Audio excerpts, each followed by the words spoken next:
जैसे कि भैया अंकुर तिवारी जी, यूजीसी का मामला चल रहा है यूनिवर्सिटियों में, तो सरकार ने 13 जनवरी 2025 को एक कानून लेकर आया यूजीसी, जिसे अब लागू करने के लिए हर यूनिवर्सिटी में बात कर रहा है। तो इसको आप कहाँ तक सही मानते हैं? पहले तो आप ये देख लीजिए जो इसके पक्ष में है, यूजीसी इक्विटी गाइडलाइन लाने वाले जो लोग समर्थक हैं वो ये कह रहे हैं कि सरकार की ये मंशा है कि शैक्षिक संस्थानों में, विशेषकर हायर एजुकेशनल इंस्टीट्यूट में, यूनिवर्सिटीज़ में जो SC ST OBC माइनॉरिटी वर्ग के बच्चे हैं उनके साथ जातिगत शोषण होता, भेदभाव होता।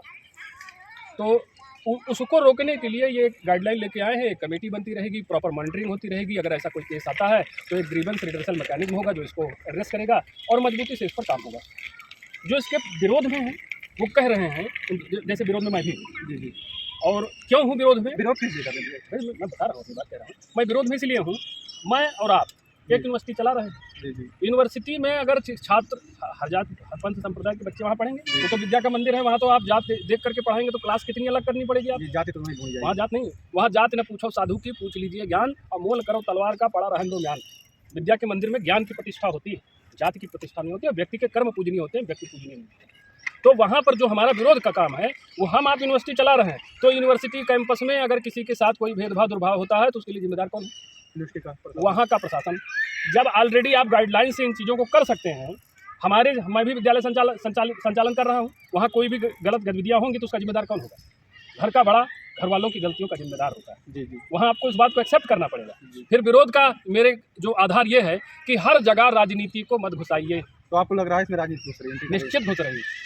सामाजिक समरसता जो है आज भी इतनी घृणित राजनीति के प्रचार प्रसार के बाद भी सभी जातियां एक दूसरे से मिलती जुलती हैं, सबका संबंध है, सम्मान है एक दूसरे से, परस्पर चीज़ें बहुत बेहतर हैं। लेकिन इसको जब राजनीति घुसती है उसमें तो उसको बिगाड़ने का काम करती है। आप राजनीति जो शैक्षिक संस्थान है, जो यूनिवर्सिटीज़ हैं, उनको आप विद्यार्जन का केंद्र मानेंगे कि जातीय संघर्ष का मैदान बना देंगे, राजनीति का अखाड़ा बना देंगे?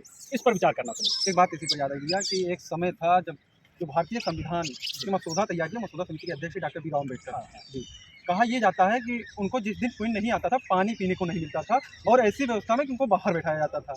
तो आप इस पर क्या कहेंगे? बिल्कुल कहेंगे। देखिए ऐसा है, इस बात से कोई नहीं इनकार करेगा कि देश में जो तमाम जातियों में संघर्ष रहा है और भेदभाव, छुआछूत, ये सब चीज़ें रही हैं।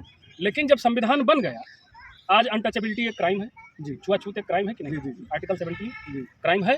उसके बाद तमाम विधान है। अगर देश की कानून व्यवस्था भेदभाव रोकने में सक्षम नहीं है तो आप तो ये मान बैठे हैं कि जो सामान्य वर्ग के लोग हैं, मतलब SC ST OBC माइनॉरिटी, सब लोग शोषित हैं और शोषण करने का काम सामान्य वर्ग कर रहा है। बताइए शोषण कौन कर रहा है? शोषण कौन कर रहा है? शोषण हम ही आप कर रहे हैं। आप गलत मानसिकता से ग्रस्त हो जाएंगे, लोगों के प्रति द्वेषभाव रखेंगे, पूर्वाभास से ग्रसित हो जाएंगे।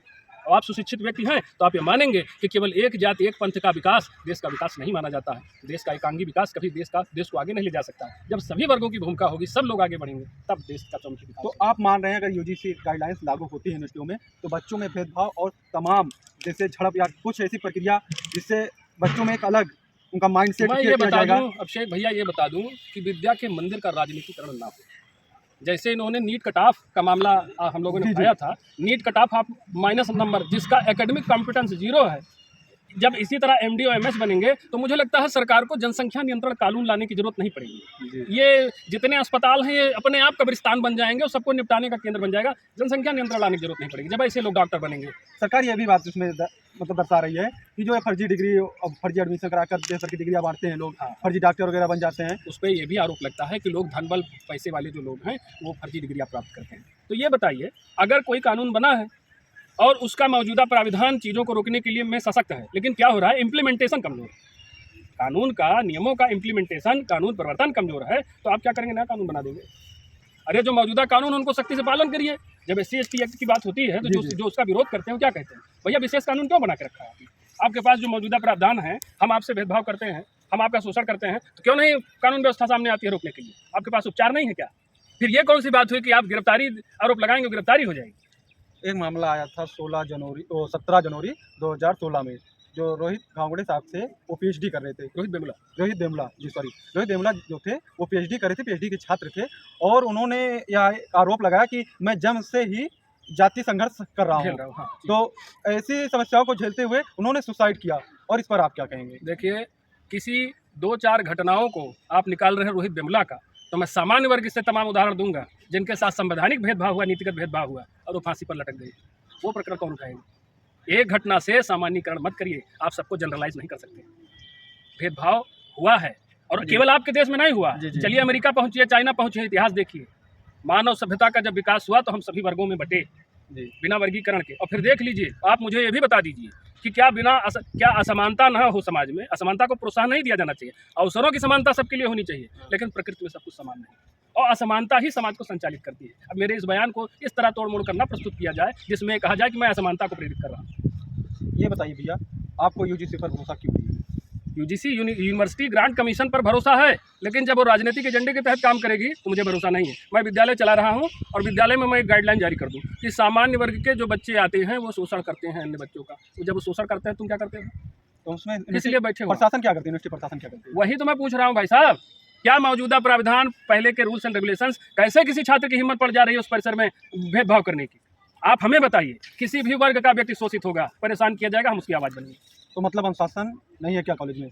आप ऐसे मानते हैं? अनुशासन, अब फिर इसका सामान्यीकरण नहीं हो सकता। कैसे कह दूं कि सभी कॉलेजों में अनुशासन नहीं है? और आपका प्रश्न भी अधूरा है।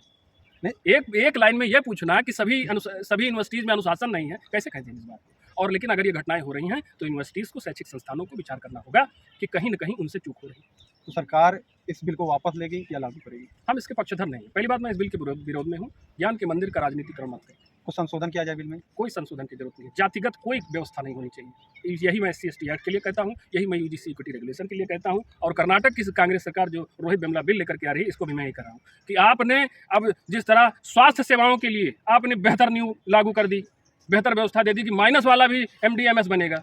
देश का पूरा जो हेल्थ केयर सिस्टम है उसको तो आपने वेंटिलेटर पर चढ़ा दिया। रही सही बची थी शिक्षा में भी आपने ऐसी अलग जगाई है कि पूरा देश शिक्षा के मंदिर में विद्या के बजाय घृणित राजनीति का स्वाद चखेगा, उसी में उलझा रहेगा।